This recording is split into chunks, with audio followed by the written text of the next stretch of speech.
दोस्तों, क्या आपके जीवन में कोई ऐसा अनुभव आया है जैसे आप अपने बच्चे के इंतजार में दरवाजे पर खड़े होकर आप इंतजार कर रहे हैं। आपसे वो कह के गए हैं कि आधा घंटा 1 घंटा में घर वापस आऊंगा, लेकिन समय पर ना आने की वजह से हमारी माताएं, हमारे पिता, हमारे परिवार के जो मुख्य लोग हैं खड़े होकर अपने बच्चे का इंतजार करते हैं कि क्या हो गया, इतनी देर क्यों लगा रहा है। ऐसा अनुभव आपके जीवन में आया होगा। मेरी जीवन में आए। मेरी मम्मी, एक बार की बात है, मैं मम्मी से बोल के गई थी कि मैं अब भी आती हूँ 1 घंटे के अंदर में, लेकिन 1 घंटे से थोड़ा सा टाइम ज्यादा हो गया। जब मैं वापस आई तो क्या देख रही हूँ कि मेरी मम्मी दरवाजे पर खड़ी होकर खिड़की के पास वहां पर बैठकर मेरी इंतजार कर रही है। मेरे प्रियो, जब ये वाली बातें जब जब मैं सोचने लगी, मुझे एक बाइबल की एक कहानी मुझे याद आई, उड़ाव पुत्र के बारे में। जो एक पिता था, उसका बेटा जो छोटा वाला उससे दूर चला जाता है, वो खो जाता है, और पिता क्या करता है, उसका इंतजार करते रहता है। हर रोज उसका इंतजार करता है कि मेरा बेटा वापस आएगा। और एक दिन उसका बेटा वापस आता है, वो खुशी से उसको गले लगाकर वो क्या कहता है। आज की प्रभात के संदेश में मैं आपके लिए वचन आपके लिए पढ़ना चाहती हूँ। लूका रचित सुसमाचार उसके 15 अध्याय उसकी 24 आयत में लिखा है, क्योंकि मेरा ये पुत्र मर गया था, फिर जी गया है, खो गया था, अब मिल गया है, और वे आनंद करने लगे। Hallelujah, praise the Lord. यहाँ पर उसका पिता आनंद मनाता है क्योंकि अब उसका बेटा उसे मिल गया है। पिता से दूर चला गया, पिता के मार्ग से भटक गया, पिता के रास्ते से भटक गया, अपनी मनमानी, अपनी इच्छा अनुसार अपना जीवन को व्यतीत करने वो लग गया।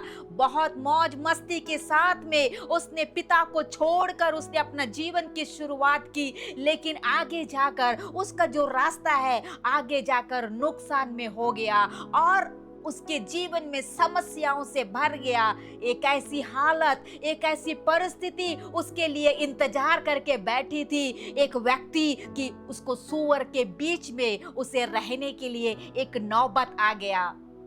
एक सूअर को पालने वाला, सूअर को चराने के लिए एक काम उसको मिल गया, और वो उस बीच में रहकर उसका भोजन, वो सारी बातें वहां पर रहकर कर रहा है। उस खराब परिस्थिति में, उस गंदी अवस्थाओं में, उस दुखी की अवस्थाओं में, उस निराश की अवस्थाओं में, उस टूटेपन की अवस्थाओं में अपने पिता को वो याद करता है, अपने पिता के घर को वो याद करता है, अपने पिता की सारी खुशियों को वो याद करता है, और अपने जीवन में पछतावा आता है कि मैंने पाप किया है, मैंने अपने पिता से पाप किया है, पिता की आज्ञा को मैंने माना नहीं, मैंने स्वर्ग के विरुद्ध में पाप किया, मैंने अपने पिता से पाप किया है। मेरे प्रियो, आज हम मसीही लोग हमारे प्रभु को छोड़कर कई लोग दूर इसी रास्ते में भटक जाते हैं। कई बार हम अपने पिता जो हमारे प्रभु यीशु है उसको छोड़कर, जो हमारा स्वर्गीय पिता है उसे छोड़कर हमारे मार्ग